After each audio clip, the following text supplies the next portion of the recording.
ಮುಂಚೆ ನೀವು ಕೂಡ ಸರಿ ಇರ್ಬೇಕಲ್ಲ. ಸ್ಪೀಕರ್ ಅವರು ಬಹಳ ಸ್ಪಷ್ಟವಾಗಿ ಹೇಳಿದ್ದಾರೆ, ನೀವು ತಪ್ಪು ಹೇಳಿದಿರೋ ಅವ್ರು ತಪ್ಪು ಹೇಳಿದಾರೋ ಅಂತ ಗೊತ್ತಾಗಬೇಕು ಅಂತ.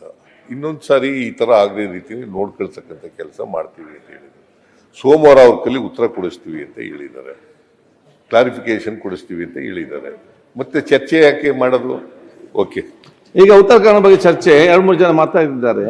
ಒಂದು ಸುರೇಶ್ ಅವ್ರು ಮಾತ್ರ ಮುಂಚೆ ನಮ್ಮ ಅವ್ರಿಗೇನ ಡೆಲ್ಲಿಯ ತೀರು ಹೋಗಿದ್ದು ಹೋಗ್ತಾರಂತೆ, ಯಾರು ನಮ್ಮ ಹಿರಿಯರು BR ಪಾಟೀಲ್ ಅವರು ಒಂದು ಮತ್ತೆ ಕೊಡ್ತಾರೆ. BR ಪಾಟೀಲ್ ಮಾತಾಡಿ, ನೆಕ್ಸ್ಟ್ ಸುರೇಶ್ ಅವರು, ಮತ್ತೆ SK ಪಾಟೀಲ್ ಅಭಿಪ್ರಾಯ. ಸನ್ಮಾನ್ಯ ಅಧ್ಯಕ್ಷ, ಎಲ್ಲರಿಗೂ ಅವಕಾಶ ಸಿಗ್ತದೆ. ಎಲ್ಲರಿಗೂ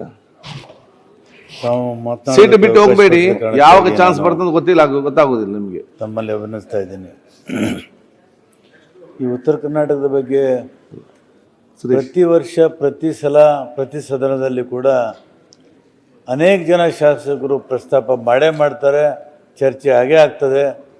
ಆದರೆ ಪರಿಹಾರಗಳು ಸಿಗದೇ ಇರೋ ಕಾರಣಕ್ಕಾಗಿ ಮತ್ತೆ ಮತ್ತೆ ಚರ್ಚೆಗಳಿಗೆ ನಾವು ಬರಬೇಕಾಗ್ತದೆ. ಮಾನ್ಯ ಅಧ್ಯಕ್ಷರೇ, ಇವತ್ತು ಹಿಂದುಳಿದ ಪ್ರದೇಶ ಉತ್ತರ ಕರ್ನಾಟಕ, ಇದಕ್ಕೆ ಒಂದು ಚಾರಿತ್ರಿಕವಾದಂಥ ಕಾರಣ ಇದೆ. ಅದು ಯಾರ ಮೇಲೆ ನಾನು ಆರೋಪ ಮಾಡೋಕ್ಕೆ ಹೋಗಲ್ಲ, ಅಥವಾ ಯಾರ ಮೇಲೆ ನಾನು ಟೀಕೆ ಮಾಡೋಕ್ಕೆ ಹೋಗಲ್ಲ. ಇದಕ್ಕೆ ಚಾರಿತ್ರಿಕವಾದಂಥ ಕಾರಣ ಇದೆ. ನಮ್ಮ ಕಲ್ಯಾಣ ಕರ್ನಾಟಕ ಹಿಂದೆ ನಾವು ನಿಜಾಮನ ಆಡಳಿತದಲ್ಲಿದ್ದೀವಿ. 56ರಲ್ಲಿ ನಾವು ಕರ್ನಾಟಕ ಬಂದು ಸೇರಿದ್ದೀವಿ. ಮಾನ್ಯ ಅಧ್ಯಕ್ಷರು, ನಾನು ಹುಟ್ಟಿದ್ದು 49ನೇ ಇಸ್ವಿಯಲ್ಲಿ. ನಮ್ಮೂರಲ್ಲಿ ಶಾಲೆ ಪ್ರಾರಂಭ ಆದದ್ದು 56ರಲ್ಲಿ. ಅಂದರೆ ಮೊದಲು ಗೌಟಿ ಶಾಲೆಗಳು ಅಂತ ಇದ್ದು, ಆಮೇಲೆ ಅಧಿಕೃತವಾಗಿ ಕನ್ನಡ ಶಾಲೆಗಳನ್ನು ತೆರೆದರು. ನಾವೆಲ್ಲ ಮೊದಲನೇ ವಿದ್ಯಾರ್ಥಿ ನಾವು ಕನ್ನಡ ಶಾಲೆಗಳಿಗೆ, ಸರ್ಕಾರಿ ಕನ್ನಡ ಶಾಲೆಗಳಿಗೆ.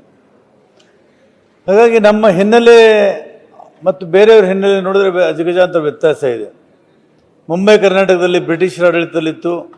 ಒಂದು 100 ವರ್ಷ ನಮಗಿಂತ ಶಿಕ್ಷಣದಲ್ಲಿ ಮುಂದಿದ್ದಾರೆ, ಸಂತೋಷ.